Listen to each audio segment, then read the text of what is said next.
আচ্ছা, তোমাদের মধ্যে কতজন এই ফলটাকে খেয়েছো? অথবা কতজন এই ফলটার নাম জানো? একটু কমেন্ট করে জানিও আমাকে। আজকে সকাল, সকাল খাওয়ার জন্য বিশেষ কিছু না থাকায় নুডলসকে একটু র‍্যামেন স্টাইলে বানানোর চেষ্টা করেছি। আর ব্রেকফাস্ট কমপ্লিট করার পর এখন চলে যাচ্ছি ছাদ ভ্রমণে। আসতেই দেখি একখানা মোজা পরে নিচে লটর-পটর খাচ্ছে। আর এই দেখো উচ্ছে মহারাজ গাছে বসে, বসে দুলছে।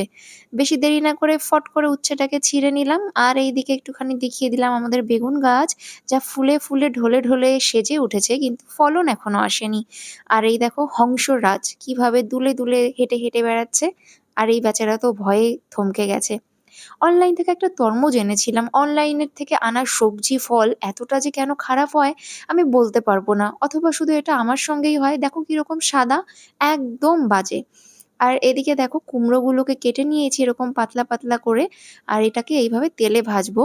আর এখানে ভেজে নিচ্ছি তেলাপুয়া মাছের মাথা যা দিয়ে আমাদের গাছের উচ্ছে, কুমড়ো, পেঁপে, এই আলু এই সমস্ত দিয়ে না একটু এরকম পাতলা টাইপের শুক্তো করেছি। আর এখানটাতে প্রস্তুতি চলছে আলু পোস্তর। আর এই হচ্ছে সেই পোস্ত বাটা।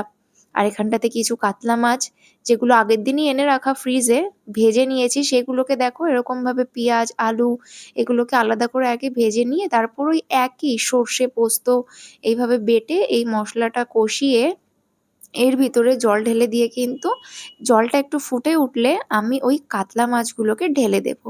ঢেলে দিয়ে আরেকটুখানি ভালো করে ফুটিয়ে নামানোর আগে ভালো মতো নুন, ঝাল হয়েছে কিনা দেখে চিনি কিন্তু আমি ইউজ করি না রান্নাতে কারণ এগুলো আমার ভালো লাগে না। আর এখানে দেখো একটু টমেটো দিয়ে দিয়েছি। এবার গরম, গরম ভাতের সঙ্গে আলু পোস্ত, কাতলা মাছের ঝোল আর এই যে এরকম পাতলা শুক্তো যেটা গরমের জন্য বেস্ট। এটাকে পরিবেশন করে নিয়েছি আর এখানে চলছে খাওয়া-দাওয়া। খাওয়া-দাওয়া সেরে একটু ল্যাদ খেয়ে বেরিয়েছিলাম ভ্রমণের উদ্দেশ্যে। ভ্রমণ করতে, করতে পৌঁছে গেছিলাম আবার আরেকটা শপিং মলে যেখানটাতে কিছু ফরমাল ড্রেস দেখার ছিল।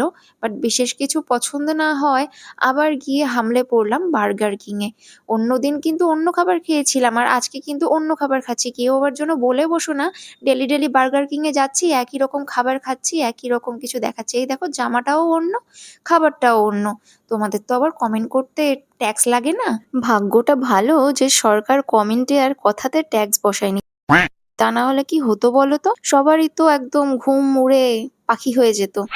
যাকগে খাওয়া-দাওয়া সেরে বাড়ি ফিরলাম। বাড়ি ফিরে একটু ফটো এডিটিং এর জন্য বসেছিলাম। বাট বিশেষ কিছু ভালো না লাগায় দেখলাম যে অনেক রাতও হয়ে গেছে, প্রায় রাত ১২টা। আর এই যে একলা থাকা তালগাছের মতন আমিও সবার কাছে like, comment, share and subscribe চেয়ে ঘুমোতে চললাম। Bye, bye. আবার দেখা হবে পরের ব্লগে।